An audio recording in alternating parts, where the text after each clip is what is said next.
Morning students, कैसे हैं आप सब। आज आपको दिख रहा होगा सामने क्लास 12 का बिजनेस स्टडी चैप्टर फर्स्ट है ये, nature and significance of management. Start करते हैं। Management is the process of getting things done with the aim of achieving goal effectively and efficiently. Management एक तरीका है जिसके अंदर हम अपना गोल अचीव करते हैं इफेक्टिवली और इफिशिएंटली। सिंपल वर्ड्स में लिखा है, in simple words it is an art of getting things done through others. Management can be defined as a process of getting things done with the aim of achieving goals effectively and efficiently. कि हम अपना काम दूसरों से करवाते हैं, वो एक मैनेजमेंट है। और उस काम से जब हम अपना एम को अचीव करते हैं इफेक्टिवली और इफिशिएंटली, को प्रॉपर मैनेजमेंट की डेफिनेशन बनता है। अब तक इफिशिएंसी और इफेक्टिवनेस पढ़ते हैं।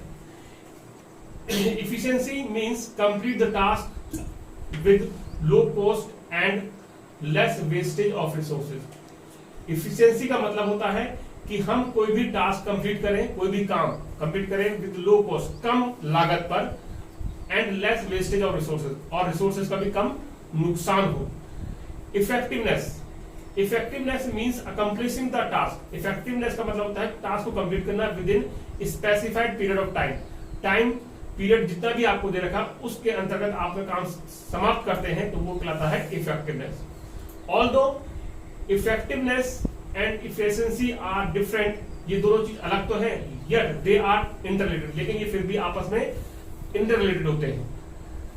It is important for management to maintain a balance between the two. ये मैनेजमेंट के लिए इंपॉर्टेंट होता है कि दोनों के बीच बैलेंस को बनाए रखें, और दोनों ही मैनेजमेंट ऑर्गेनाइजेशन के लिए जरूरी हो।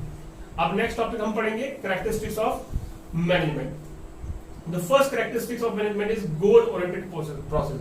मैनेजमेंट का जो पहला फीचर है वो ये है कि मैनेजमेंट क्या होता है, गोल ओरिएंटेड प्रोसेस। गोल को अचीव करने के लिए प्रोसेस बनाया जाता है, उसको हम मैनेजमेंट कहते हैं। तो उसमें लिखा है, it is a goal oriented process as all activities और फंक्शन ऑफ द मैनेजमेंट। जितनी भी एक्टिविटीज होती हैं और जितने फंक्शन होते हैं मैनेजमेंट के, और फंक्शन कौन होते हैं, planning, organising, staffing, directing and controlling. ये 5 फंक्शन होते हैं मैनेजमेंट के, इसको हम डिटेल में आगे पढ़ेंगे। लेकिन जो 5 फंक्शन है ये सारे कैसे किए जाते हैं, आर डन किए जाते हैं for the achievement of organisation goal, ताकि हम ऑर्गेनाइजेशन गोल को अचीव कर सकें। इसलिए इसको गोल ओरिएंटेड प्रोसेस क्या बोला गया है। सेकंड फीचर है pervasive. Management is universal in nature. Pervasive का मतलब होता है सर्वव्यापी, जो हर जगह मौजूद हो। तो management is universal in nature, it is used in all type of organisation, whether economic, social और political, irrespective of its size, nature and location and at each and every level. Management क्या है, universal in nature, हर जगह मौजूद होता है, हर जगह इस्तेमाल किया जाता है। It is use in all type of, हर तरीके के ऑर्गेनाइजेशन में, वेदर इकोनॉमिक, सोशल, पॉलिटिकल, कैसा भी ऑर्गेनाइजेशन, आर्थिक हो, सामाजिक हो, राजनीतिक संगठन हो, उसके अंदर मैनेजमेंट जरूर होता है, चाहे वो साइज में कैसा हो, नेचर में कैसा हो, उसकी लोकेशन भी कैसी हो। थर्ड फीचर है इसका multi dimensional. Multi dimension means it is multi dimension as it involves management of work, people and operation. इसको ध्यान रखिएगा बच्चों, मैनेजमेंट एक मल्टी डायमेंशनल है फीचर है इसके अंदर, क्योंकि मैनेजमेंट के अंदर 3 चीजें होंगी, एक तो मैनेजमेंट ऑफ वर्क, पीपल और ऑपरेशन। हर ऑर्गेनाइजेशन के अंदर काम करने का काम अलग अलग होता है। जैसे कि स्कूल के अंदर जो वर्क है वो टीचिंग ऑफ स्टूडेंट्स है, हॉस्पिटल के अंदर जो वर्क है वो ट्रीटमेंट ऑफ पेशेंट्स है। तो ये काम हर ऑर्गेनाइजेशन के अंदर अलग अलग है, तो उसके अंदर जो लोग हैं वो भी अलग अलग होंगे। तो वहां पर स्कूल में जो लोग काम कर रहे हैं वो टीचर्स हैं, स्टाफ है, प्रिंसिपल है, अलग ऑब्जर्व कोऑर्डिनेटर है, ये सब स्कूल के अंदर है। हॉस्पिटल के अंदर कौन कौन लोग काम कर रहे हैं, डॉक्टर्स हैं, वार्ड बॉय है, नर्सेज है, ये सब हॉस्पिटल के अंदर है। तो वहां जहां काम बैंक के अंदर काम भी देखा जाता है, उससे रिलेटेड पीपल और फिर उनका ऑपरेशन, इसलिए इसको मल्टी डायमेंशनल बोला गया है। Next feature is continuous. It is a series of function. Management एक सीरीज ऑफ फंक्शन है, इसके अंदर planning, organising, staffing, directing, controlling, ये 5 फंक्शन होते हैं। And its function are being performed by all managers simultaneously. और ये सारे फंक्शन जितने भी लेवल्स होते हैं ऑर्गेनाइजेशन के अंदर, और उन लेवल्स में जितने भी मैनेजर्स होते हैं, वो सारे मैनेजर इन फंक्शन को परफॉर्म करते हैं। The process of management continues till an organisation exist for attaining its objective. Process of management जो है वो हमेशा कंटिन्यू रहता है, लगातार चलता रहता है, बनता रहता है, जब तक वो ऑर्गेनाइजेशन शामिल होता है। Next feature is group activity. Group activity, it is a group activity since it involves managing and coordinating activities of different people as team to attain the desired objective of the organisation. Management को group activity भी बोला गया है क्योंकि इसके अंदर coordinate करना पड़ता है हमें लोगों की डिफरेंट एक्टिविटीज को। जितने भी ऑर्गेनाइजेशन मैनेजमेंट के अंदर लोग होते हैं उनकी जो भी डिफरेंट एक्टिविटीज होती है उनको कोऑर्डिनेट, तालमेल बिठाना पड़ता है ताकि हम ऑर्गेनाइजेशन गोल को अचीव कर सके।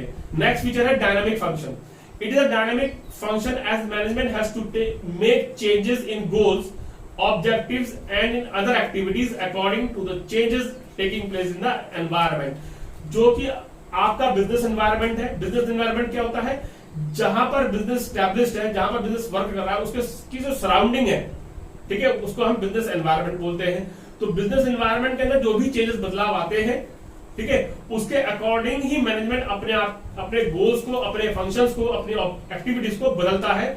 इसीलिए ही उसको डायनामिक फंक्शन बोला गया है। इंटेंजिबल, इंटेंजिबल यहाँ पर मीनिंग है अदृश्य। जैसे आपके 11th में इंटेंजिबल एसेट्स थी, वैसे ही मैनेजमेंट एक इंटेंजिबल फीचर है मैनेजमेंट के अंदर कि management function can not be seen physically but it presence can be felt by seeing the orderliness and coordinating in the working. Management को हम फिजिकली देख नहीं सकते लेकिन इसको हम महसूस कर सकते हैं। कैसे महसूस कर सकते हैं? कि हम काम की ऑर्डरलीनेस को देखकर और कोऑर्डिनेशन को देखकर।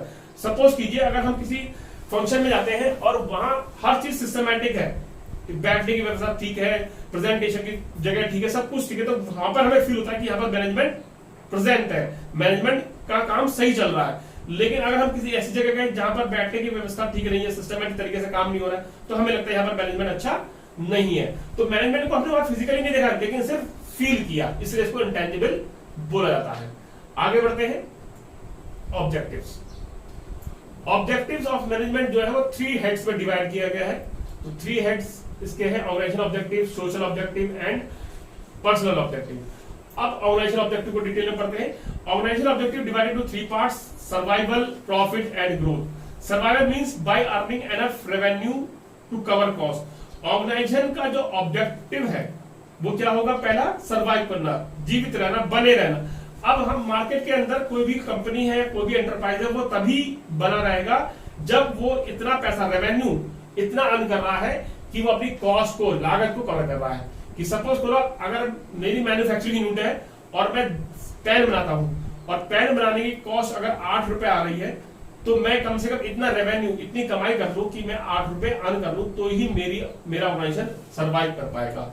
अगर 8 रुपए भी अर्न नहीं कर पा रहा हूं, रेवेन्यू नहीं कमा पा रहा हूं, तो मेरा ऑर्गेनाइजेशन सर्वाइव नहीं होगा। तो पहला ऑब्जेक्टिव क्या होगा मेरा? सर्वाइवल का। सेकंड है प्रॉफिट अर्न करना, to cover cost and risk. मैं प्रॉफिट तभी अर्न कर पाऊंगा जब अपनी कॉस्ट को और अपने रिस्क को दोनों को कवर कर रहा हूं।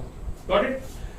Growth, to improve its future existence. Growth तभी पॉसिबल है जब हम अपने फ्यूचर के एग्जिस्टेंस को इंप्रूव करते हैं। हमारा भविष्य में हमारा एग्जिस्टेंस कैसा होगा, भविष्य में कैसे काम कर पाएंगे, वो हमारी एग्जिस्टेंस है फ्यूचर की, उसको अगर हम इंप्रूव कर रहे हैं, बेहतर कर रहे हैं, तो हमारी ग्रोथ पॉसिबल है। जैसे सपोज आज हम अगर 100 यूनिट्स बना रहे हैं, तो आगे जाके हम अपनी 150 यूनिट कर लें, 200 यूनिट्स कर लें। आज हमारे पास 10 एम्प्लॉइज हैं, कल हमारा 20 एम्प्लॉइज हो गए, तो 20 एम्प्लॉइज में हमारा काम बढ़ रहा है, तो हमारी इसका मतलब ग्रोथ हो रही है। Next objective is social objective. Social objective are the commitment of the organisation towards the society. Social objective क्या है? एक कमिटमेंट है, आपके ऑब्लिगेशंस है, आपका वादा है। किसका वादा? ऑर्गेनाइजेशन का वादा। किसके लिए? सोसाइटी के, समाज के लिए। उसको हम सोशल ऑब्जेक्टिव कहते हैं। Main social objectives are supply quality products, अच्छे प्रोडक्ट सप्लाई करना, एम्प्लॉयमेंट अपॉर्चुनिटी क्रिएट करना, पार्टिसिपेटिंग सोशल एक्टिविटीज और पार्टिसिपेट करना सामाजिक कार्यों में। ये कमिटमेंट होते हैं ऑर्गेनाइजेशन के लिए किसी भी सोसाइटी को जब वो करता है, तो ये ऑब्जेक्टिव पूरे होने चाहिए। थर्ड ऑब्जेक्टिव कैटेगरी आती है personal objective. Personal objective is a focus on the diverse personal objectives of the people working in the organisation which need to be reconciled with the organisation objective. Personal objective क्या होते हैं? वो diverse personal objective होते हैं। Diverse माने भिन्न प्रकार के, जो लोग उस ऑर्गेनाइजेशन में काम कर रहे हैं। कि एम्प्लॉयज किस लिए काम कर रहे हैं, तो हर एम्प्लॉयज के अपने अपने ऑब्जेक्टिव्स होते हैं कि मैं सैलरी पे काम कर रहा हूं, मैं अच्छे एक्सपीरियंस में काम कर रहा हूं, तो उन सारे ऑब्जेक्टिव्स को रिकंसाइल मिलाना है ऑर्गेनाइजेशन के ऑब्जेक्टिव से, कि पीपल जो लोग हैं उनके ऑब्जेक्टिव तभी पूरे हो पाएंगे जब हम ऑर्गेनाइजेशन के ऑब्जेक्टिव को पूरे कर रहे होंगे। तो ये आपके ऑब्जेक्टिव कंप्लीट हो गए। अब हम आते हैं इंपॉर्टेंस ऑफ मैनेजमेंट। मैनेजमेंट क्यों जरूरी है? तो मैनेजमेंट की इंपॉर्टेंस है, पहला है achieving group goals. Management create team work and coordination in the group. Manager give common direction to individual efforts and achieving the overall goal of the organisation. Management की importance क्या है कि group के गोल को achieve करना। Group गोल means जो लोग समूह में काम करते हैं उनके गोल को अचीव करना। अब अचीव कैसे होगा कि मैनेजमेंट एक टीम वर्क क्रिएट करता है, कोऑर्डिनेशन क्रिएट करता है ग्रुप के अंदर, जिससे मैनेजर अपने ग्रुप को कॉमन डायरेक्शन देता है और उस डायरेक्शन पर चलकर लोग ग्रुप अपने गोल को अचीव करते हैं। सेकंड है increase efficiency. Management increase efficiency by using the resources in the best possible manner to reduce the cost and increase productivity. Management efficiency को इंक्रीज कर सकता है। एफिशिएंसी मींस काम करने की क्षमता को कैसे इंक्रीज कर सकता है? जब उसके पास जो रिसोर्सेज है उनका अच्छी तरीके से इस्तेमाल करके, और अच्छी तरीके से इस्तेमाल करेगा मींस कॉस्ट को रिड्यूस करेगा और प्रोडक्टिविटी उपजाऊ क्षमता को बढ़ाएगा, तो आपकी एफिशिएंसी भी इंक्रीज होगी। थर्ड है creates dynamic organisation. Dynamic organisation create करना, मैनेजमेंट का इंपॉर्टेंस ये जरूरत क्यों पड़ती है कि वो डायनेमिक ऑर्गेनाइजेशन क्रिएट करता है। How it create dynamic organisation? Management help the employees. Management मदद करता है एम्प्लॉइज की to overcome the resistance to change and adapt as per the changing situation to ensure its survival and growth. Management अपने employees की help करता है overcome their resistance. मतलब resistance का मतलब होता है जब ठहराव, कि जब एम्प्लॉइज ठहर जाते हैं, काम नहीं कर पाते, कुछ सोचने समझने की शक्ति उनके अंदर नहीं होती है, उसको इंप्रूव कर लेता है। कैसे इंप्रूव करता है? कि मैनेजमेंट अपने एम्प्लॉइज को सिखाता है कि वो जो सिचुएशन चेंज हो रही है उसके अकॉर्डिंग अपने आप को अडेप्ट कर लें। जब अडेप्ट करेंगे तभी वो सर्वाइव कर पाएंगे और तभी वो उनकी ग्रोथ पॉसिबल होगी। Achieving personal objective. Management help the individual achieving personal objective goals while working towards the organization objective. Management help करता है इंडिविजुअल को कि उनके पर्सनल गोल तभी अचीव हो पाएंगे जब ऑर्गेनाइजेशन के गोल अचीव किए जाएंगे। ऑर्गेनाइजेशन गोल अचीव हो रहे हैं तो ऑटोमेटिक है कि पर्सनल गोल या एम्प्लॉयज के गोल्स भी अचीव होंगे। नेक्स्ट है लास्ट आपका development of society. Development of society में पढ़ेंगे हम यहां पर management help in development of society by producing good quality products, creating employment opportunities and adopting new technology. Management society का डेवलपमेंट कैसे करेगा?